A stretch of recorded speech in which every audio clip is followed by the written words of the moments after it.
येळकोट येळकोट जय मल्हार। 7 डिसेंबर 2024 रोजी आहे चंपाषष्ठी। चंपाषष्ठी या दिवशी तळी भंडार करण्याची प्रथा आहे। तर ही तळी कशी भरायची, तळी भरताना काय म्हणायचे, नैवेद्य काय दाखवायचा, तळी भरताना काय सामान लागते आणि शेवटी खंडोबा रायाची आरती आहे ती कशी म्हणायची ते आजच्या व्हिडिओमध्ये आपण पाहणार आहोत। पण त्या अगोदर कमेंट बॉक्समध्ये जय मल्हार लिहायला विसरू नका।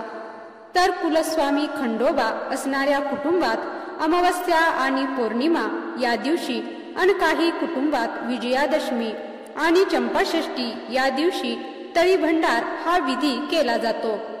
ज्या कुटुंबात कुलस्वामी खंडोबाचे कुलाचार पाळले जातात त्या प्रत्येक कुटुंबात तळी भंडार हमखास होतोच। तळी भंडार हा कुलाचारातील प्रमुख भाग आहे। प्रत्येक अमावस्या व पौर्णिमा या दिवशी घरातील देवासमोर तळी भंडार करण्याची प्रथा आहे। काही कुटुंबात दसऱ्याच्या दिवशी आणि चंपाषष्ठी या दिवशी हा विधी केला जातो। काही ठिकाणी घरी तळी भरली जात नाही, तर वर्षातून एकदा कुलदेवतेच्या मंदिरात जाऊन पुजाऱ्याकडून तळी भरून घेतली जाते। तर तळी भंडाराचा विधी का केला जातो? मणिसूर आणि मल्लासूर या दैत्यांचा संहार केल्यानंतर ऋषी मुनींनी आनंदाने मल्हारी मार्तंडाचा जय जयकार केला। त्याचेच तळी भंडार हे प्रतीक आहे असं म्हटलं जातं। जेजुरी मंदिरात केला जाणारा तळी भंडार विधी। जेजुरी मंदिरात भंडारगृह, बारद्वारी किंवा पितळी कासव यावर तळी भंडार विधी केला जातो। घरातील देवासमोर केला जाणारा विधी आणि मंदिरात केला जाणारा विधी यात थोडासा फरक आहे। देवाजवळ आल्यानंतर आपली सर्व दुःख उधळून देऊन देवाकडे आनंद मागितला जातो। खोबऱ्याचे तुकडे आणि भंडारा उधळला जातो। खोबऱ्याचे तुकडे उधळण्यामागे अनेक कारणे आहेत। एक कारण म्हणजे या माध्यमातून आपला वंश खोबऱ्याच्या तुकड्यांसारखा म्हणजेच फुटक्यासारखा एकास 2 आणि 2 4 असा वाढो ही इच्छा व्यक्त केली जाते। दुसरे कारण म्हणजे पूर्वी सोन्याच्या मोहरा भंडाऱ्यासह उधळल्या जात असत। कालाच्या ओघामध्ये मोहरा उधळणे शक्य नाही, म्हणून खोबरे उधळले जाते। सोन्याच्या मोहरा किंवा खोबरे याहीपेक्षा श्रद्धेने केलेला विधी महत्वाचा आहे आणि अंतःकरणापासून दिलेली हाक ही देवापर्यंत पोहोचत असते। मार्गशीर्ष महिन्यात प्रतिपदेपासून ते षष्ठी पर्यंत खंडोबाचा षडरात्रोत्सव साजरा केला जातो। ज्या दिवशी या उत्सवाची सांगता होते त्या षष्ठी तिथीला चंपाषष्ठी असे म्हणतात। यंदा 7 डिसेंबरला चंपाषष्ठी आहे। मार्तंड भैरव अर्थात खंडोबा हे बहुतांश महाराष्ट्रवासियांचं कुलदैवत आहे। त्यामुळे घरोघरी चंपाषष्ठी निमित्त आपल्या कुळातील परंपरेप्रमाणे तळी भरली जाते।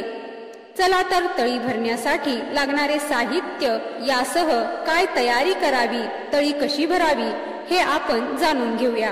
तर तळी भरण्यासाठी लागणारं साहित्य पुढील प्रमाणे: कुळातील खंडोबा देवाचा टाक किंवा मूर्ती, विड्याची पाने 11, सुपारी 5, खोबरेवाटी 2, तांब्याचा कलश 1, तांब्याचे ताम्हण 1, भंडारा किंवा हळद, कुटुंबातील सदस्यांसाठी टोपी, बसायला आसन, दिवा, अगरबत्ती।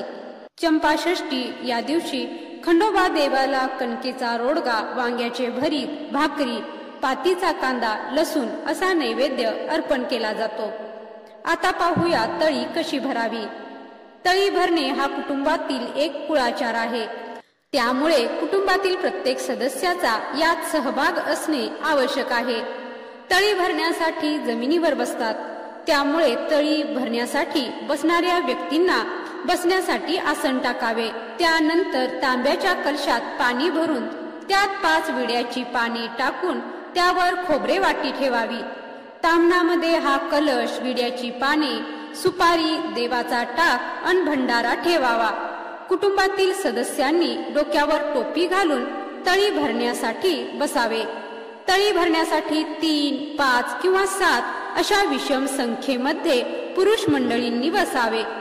समोर ठेवलेले ताम्हण सर्वांनी उचलून येळकोट येळकोट जय मल्हार सदानंदाचा येळकोट असा गजर करत 3 वेळा खाली वर करावे। त्यानंतर सर्वप्रथम एका सदस्याने, शक्यतो कुटुंब प्रमुखाने, डोक्यावरील टोपी जमिनीवर ठेवावी आणि त्यावर ताम्हण ठेवावे। देवाला भंडारा अर्पण करून प्रत्येकाच्या कपाळी भंडारा लावावा आणि पुन्हा एकदा सदानंदाचा येळकोट या गजरात ताम्हण उचलावे। शेवटी तळीचे ताम्हण सर्वांनी आपल्या मस्तकी लावावे। ताम्हण वरखाली करताना सदानंदाचा येळकोट येळकोट येळकोट जय मल्हार असा जय जयकार करावा। आता त्यानंतर खंडोबाची आरती म्हणावी। श्री खंडोबा महाराज तळी आरती। जय मल्हार बोल खंडेराव महाराज की जय। सदानंदाचा येळकोट येळकोट येळकोट जय मल्हार। हर हर महादेव चिंतामण मोरया। भैरोबाचा चांदोबा अगडबम नगारा। सोन्याची जेजुरी मोत्याचा तुरा। निळा घोडा पायी तोडा। कमर करगोटा बेंबी हिरा। गळ्यात कंठी मोहनमाळा। डोईवर शेला अंगावर शाल सदा ही लाल जेजुरी जाई। शिकार खेळी म्हाळसा सुंदरी आरती करी देवा ओवाळी। नाना परी देवाचा शृंगार कोठ लागो शिखरा। खंडेरायाचा खंडका भंडाऱ्याचा भडका बोल सदानंदाचा येळकोट येळकोट येळकोट जय मल्हार। अगडधुम नगारा सोन्याची जेजुरी निळा घोडा पाव में तोडा। मस्तकी तुरा बेंबी हिरा अंगावर शाल सदा ही लाल म्हाळसा सुंदरी आरती करी। खोबऱ्याचा कुटका भंडाऱ्याचा भडका बोला सदानंदाचा येळकोट। खंडेराव महाराज की जय। हर हर महादेव चिंतामणी मोरया। आनंदीचा उदय उदय भैरीचा चांग भले सदानंदाचा येळकोट। खंडेराव महाराज की जय। हर हर महादेव चिंतामणी मोरया आनंदाचा उदय उदय भैरीचा चांग भले सदानंदाचा येळकोट। खंडेराव महाराज की जय।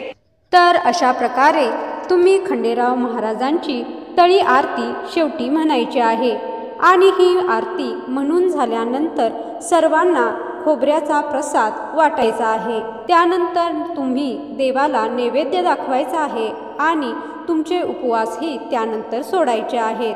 तर आजचा हा माहितीपूर्ण व्हिडिओ तुम्हाला आवडला असेल तर व्हिडिओला लाईक करा, जास्तीत जास्त शेअर करा आणि माझ्या चॅनलवरती तुम्ही नवीन असाल तर चॅनलला सबस्क्राईब करा। व्हिडिओ शेवटपर्यंत पाहिल्याबद्दल धन्यवाद। जय श्री स्वामी समर्थ। येळकोट येळकोट जय मल्हार।